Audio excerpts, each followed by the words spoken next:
It's not a right angle triangle. We can't use Pythagoras, we can't use SOHCAHTOA, we have to use other rules of trigonometry. And that's either the sine rule or the cosine rule. The cosine rule is useful when you have two sides and the angle in between, which we don't have here. Or if you have three sides and you're trying to work out an angle, then you can use the cosine rule.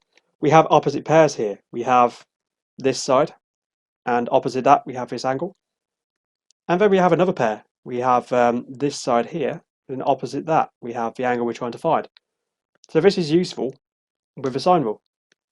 The sine rule is that A over sine A is equal to sine. We know what the sine rule is. We can look it up if we want to. But we want to think about it in the form we want it, and we want it that we're working at an angle. It's more useful if we quote it so that the angle is on top. Let's label this triangle. That's angle A, which is opposite side A. This is side B, which is opposite angle B. We're trying to find A. I'm going to quote it this way around. I'm going to say that sine of A over A is equal to sine of B over B. Now, when you take the reciprocal of both sides of an equation, then that's fine. If I have 4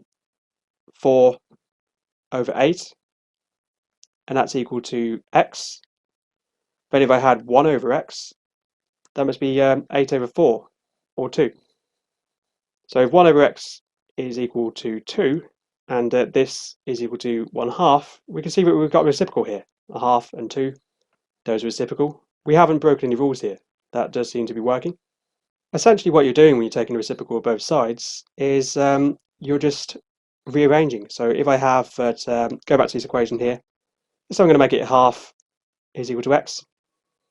Now if I times by 2, I get that 1 is equal to 2x.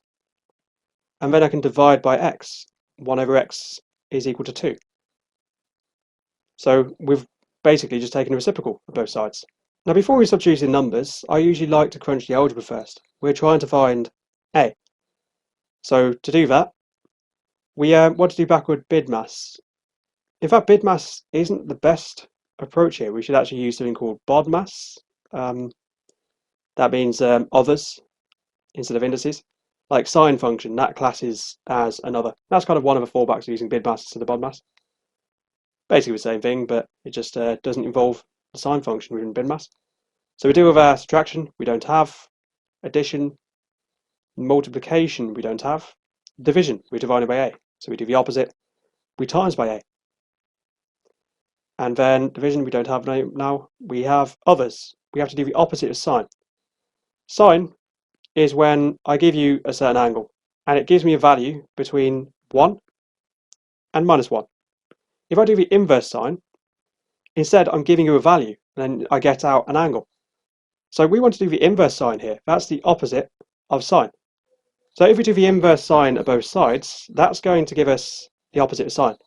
And we get that A is equal to the inverse sine, which is sine to the -1, of A sine B over B. At this point we can put in the numbers. So we know that A is equal to 6 sine of the angle B. Angle B is 125. And that's over side B, which is 14. We can put it straight into the calculator and we get an answer. And we get 20.55, and the number keeps going, but although it's not drawn accurately, it's reasonably within the range of what we'd expect.